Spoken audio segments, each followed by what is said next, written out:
Saya faham, bila kulit tengah berjerawat dalam masa yang sama kita tetap nak kulit tampak cantik, cerah, sekata, kurangkan bekas jerawat tu kan. Tapi pada masa yang sama mesti ada yang risau. Takut kalau salah pilih produk, jerawat yang ada tu makin teruk. Jadi persoalannya sekarang, bolehkah sebenarnya kulit berjerawat ni guna produk brightening?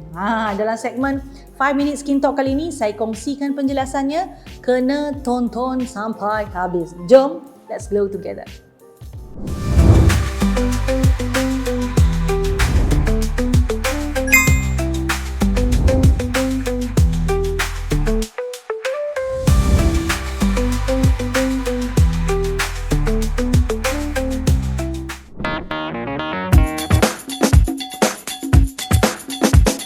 Betul ke produk brightening boleh buat jerawat makin teruk? Jawapannya boleh jadi ya dan boleh jadi tidak juga ya. Tak semua produk brightening akan buat jerawat makin teruk, tapi dalam setengah keadaan ia memang boleh berlaku. Biasanya masalahnya bukan pada perkataan brightening tu, tapi pada jenis bahan, kepekatan bahan itu dan cara produk itu diformulasikan. Ada produk brightening yang agak kuat sifat bahannya tu ataupun terlalu berat untuk kulit yang sedang berjerawat. Bila ini berlaku, kulit boleh jadi lebih sensitif, pori lebih mudah tersumbat dan dari situlah jerawat jadi lebih mudah naik ataupun lambat nak sembuh.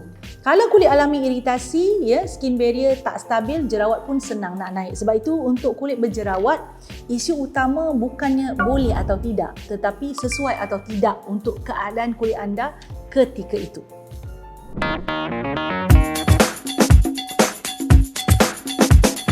Bahan brightening yang mana lebih selamat untuk kulit berjerawat? Kalau kulit sedang berjerawat, saya biasanya sarankan untuk pilih bahan brightening yang lembut, yang bukan bekerja terlalu agresif. Antara bahan pencerah atau brightening yang anda boleh cuba adalah pertama, niacinamide.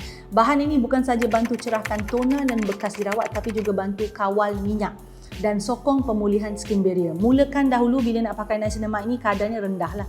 Pakailah kadar 2%, 5%, ya, antara itu. Kedua, alpha-arbutin, ia bantu cerahkan pigmentasi secara lembut dan konsisten tanpa menyebabkan iritasi berlebihan. Ketiga, saya galakkan cuba juga tranexamic acid. Bahan ini sangat sesuai untuk pudarkan bekas jerawat dan juga kemerahan, ya, terutama untuk kulit yang sensitif yang mudah naik jerawat. Untuk kulit berjerawat, elak produk yang mengandungi asid yang terlalu kuat sebab ia cenderung buat kulit jadi agak kering ataupun terlalu kering dan juga sensitif.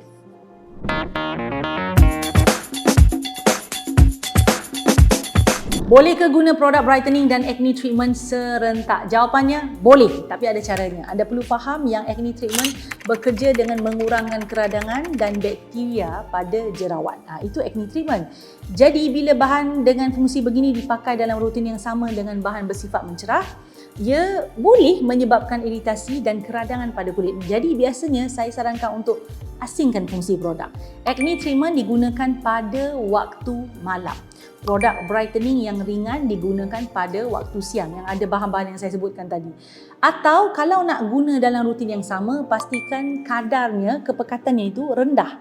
Tidak terlalu banyak layer ataupun lapisan. Ingat ya, untuk kulit berjerawat, kulit yang tenang lebih penting ya daripada kulit yang cepat cerah. Kesimpulannya, kulit berjerawat masih boleh guna produk brightening asalkan anda pilih bahan yang sesuai. Dan fokus utama yang kena ingat untuk rawat jerawat sebenarnya dan jaga dulu skin barrier itu. Ini untuk orang berjerawat kulitnya lah. Bila kulit tu stabil, proses mencerahkan kulit akan jadi lebih konsisten dan lebih selamat nak dilakukan. Take your time slowly sebab bila anda beri sokongan yang betul pada kulit, kulit akan pulih dengan cara yang lebih sihat. Semoga perkongsian ini membantu anda membuat pilihan yang lebih yakin dan bijak. Jumpa lagi dalam 5 Minute Skin Talk yang akan datang. Suka video yang saya selalu kongsikan? Apa kata? Jangan apa kata, buat sekarang ya. Subscribe channel saya, like, share dan pastikan tekan butang loceng tu. Yang ada loceng tu, yang cute-cute loceng kecil tu tekan supaya anda mendapat notifikasi setiap kali saya masukkan video baru. Jangan terlepas, jangan tertinggal. Buat sekarang.